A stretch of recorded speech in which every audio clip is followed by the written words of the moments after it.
Hi everyone, it's Librarian Faith from the Mandel Public Library of West Palm Beach, and today I'm going to show you how to make some fun polymer clay earrings. Let's get started, shall we? You're going to need a bunch of things in order to do this project. Firstly, you'll need some oven-baked polymer clay. I wouldn't recommend using the air-dry clay just because the oven bake is a little bit sturdier, which can be handy for use over time. You'll also need some clay tools.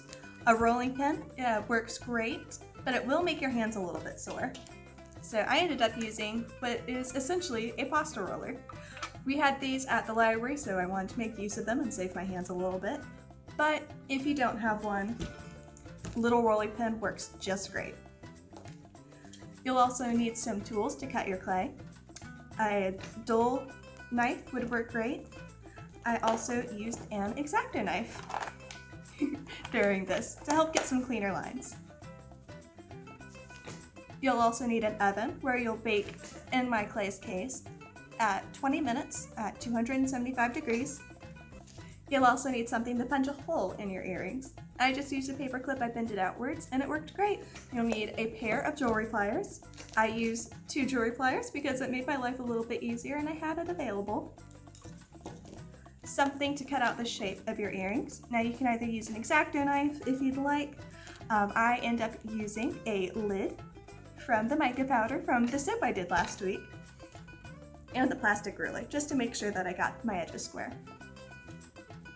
Lastly, you'll need some jewelry hardware. I'm using some little O-rings in order to connect the top piece to the bottom piece, and some earring backs. One thing I do recommend is spritzing them down with rubbing alcohol before putting them in your ear, just to make sure that they're completely clean and there's no risk of infection. The first thing you'll want to do is pick out what colors you'd like to use. I selected these for my oven-baked clays because I thought they went nice together. And it can be for any reason, and you can use as many clay colors as you would like. 3 is just a good standard to go by. Then, I'm going to cut these in half with my dull knife.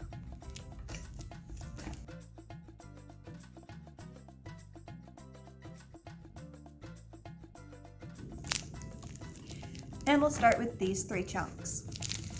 If you want to roll them out, you're just going to want to keep going back and forth with your rolling pin, pressing down with your hands. But as you can see, this can take a while and it can be a bit rough on your hands. If you want to go a bit simpler of a way, you can use the pasta roller. You'll just put it in at the top, have the side set to whatever size you need, and roll through. And you'll want to repeat that process a couple of times until you have the desired width and consistency. And after a couple of times, you'll end up with these nice little evenly width pieces of polymer clay. Then, you'll want to cut these little blocks up into smaller pieces. They don't have to be even, but for this project, I'll make them be even in rectangular shapes.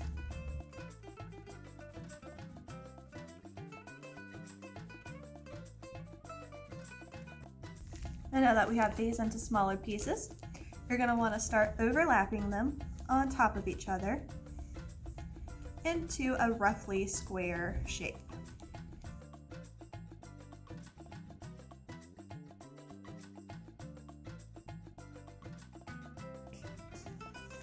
Now that we have the pieces cut up and arranged roughly into a circlish, squarish kind of shape, we're going to want to take our little rolling pin and start smishing them all together. Even if you have a pasta extruder, do the rolling pin first at this stage, just to make sure all the clay gets incorporated together. Okay, I'm going to take my little plastic knife, scooch under it, and I'll put it through the pasta extruder.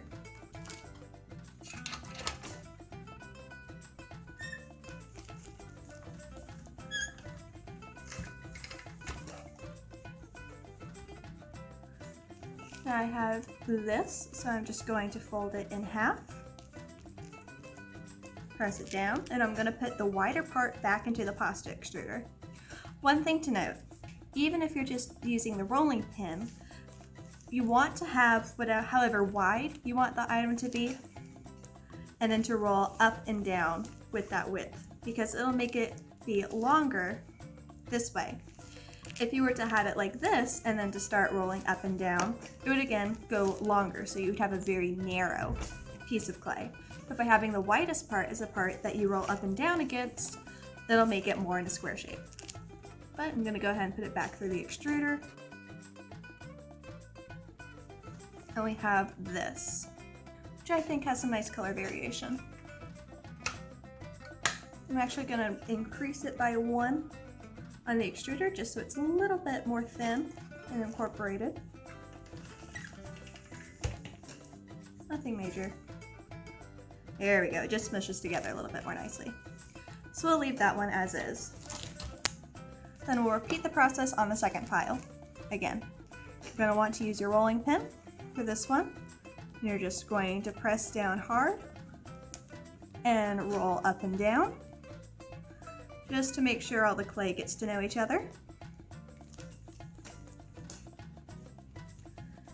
Then you'll take your plastic knife, or whatever dull knife you're using,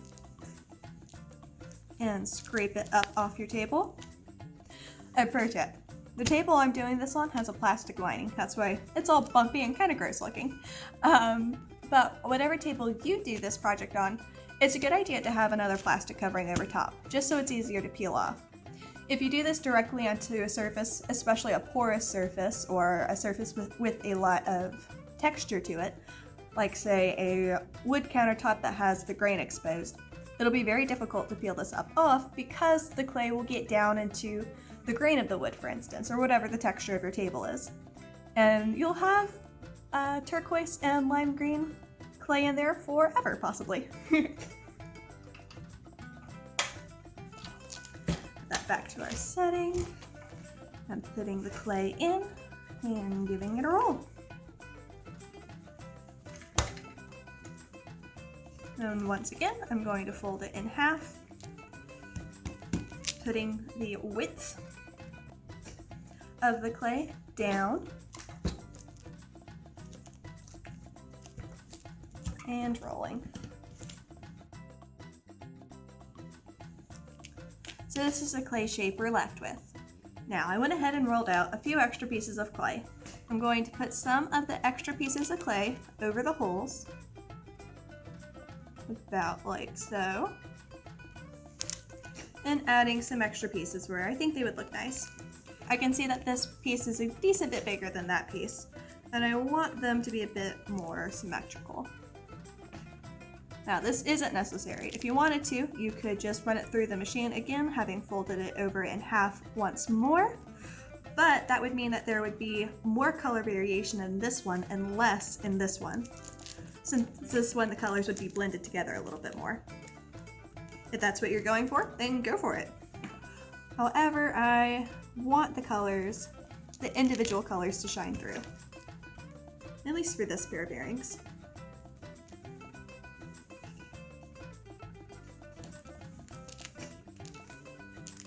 I'm just going to roll that through the machine again. And there we go. So, now that we have our clay rolled out to how we want it to look, we're going to take our cookie cutter or lid or whatever you're using and find where you want to place it. You want to make sure the pattern of the clay shines through wherever it is. I'll say right about there for this piece, and then you'll push it down. Now depending on what you're using, you might be able to just push it all the way through and there out pops your clean piece. But this is just a lid, it doesn't have a sharp point at the top. So I'm just going to use it to make an impression so that I can have a guide of where to cut out. Now I'm going to put the lid down, this nice spot. There we go. I'm going to press down. Then I'm going to use that as my guide to cut out with the X-Acto knife. Now, a word of warning about the X-Acto knife.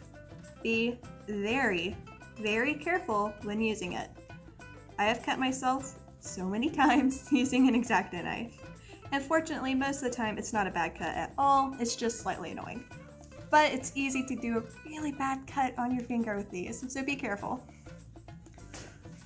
If you're a kid, use the plastic knife, one that's not sharp. You won't get quite as clean as a cut when you're going around, but you also won't hurt yourself, and sometimes that's the more important part.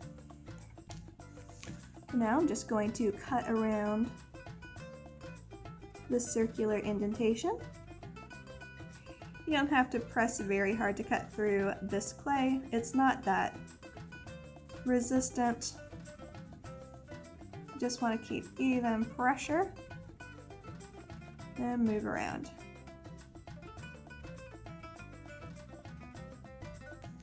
Yeah, got a little cattywampus towards the end. That's more than less a circle. I'm happy with that. And we're going to do the same thing on this piece.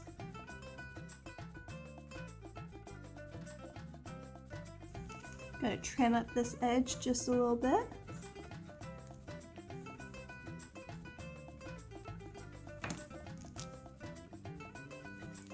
And that looks quite nice. Now, to do the top part of the earring is when you're going to use the ruler. You don't have to use a ruler, but this does help get a cleaner square. So you're going to put that over top of your clay, wherever you think looks nice.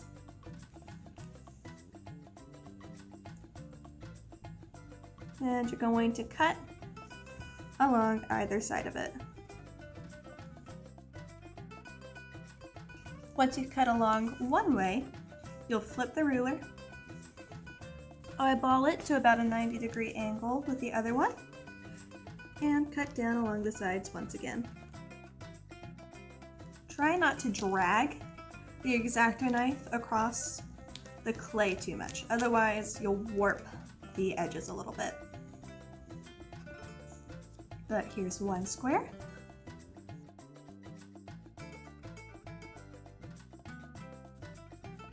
Get the edge, be careful of your fingers.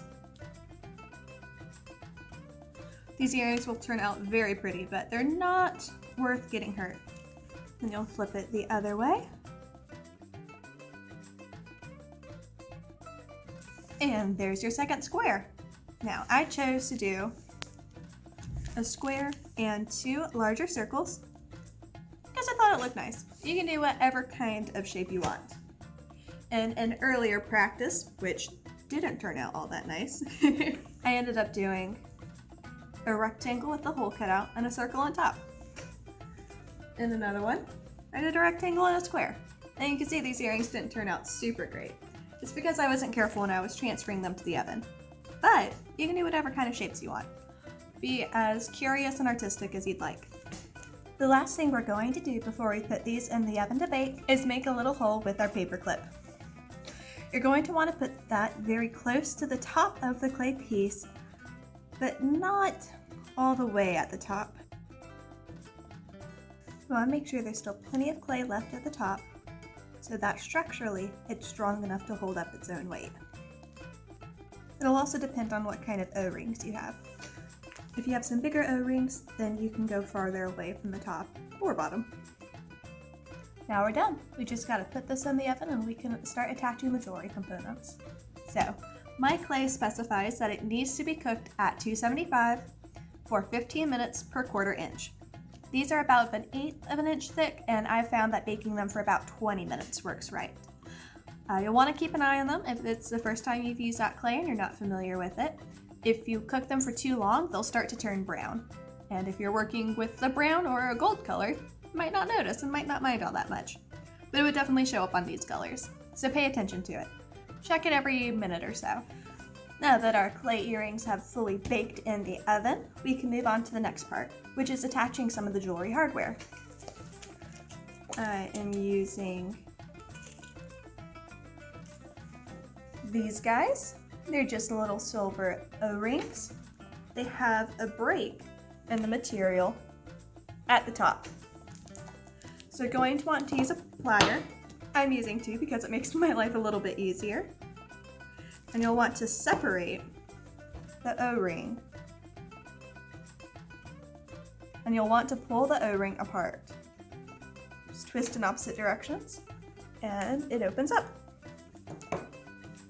Then you'll put the clay in the O-ring. There we go. And close it back up, making sure that you have the pretty sides facing out. And because we made the hole so close to the bottom, we just need one large O-ring, and it works out perfectly. One other thing to note, you want to make sure that you lay your clay down on wax paper or saran wrap, something like that.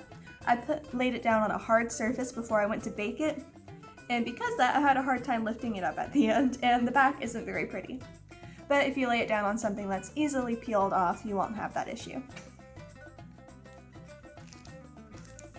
And we'll do that again with another O-ring, using the 2 pliers to twist in opposite directions so that it opens up.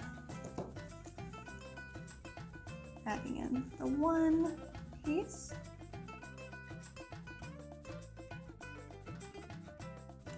And we'll use the pliers to twist it back into place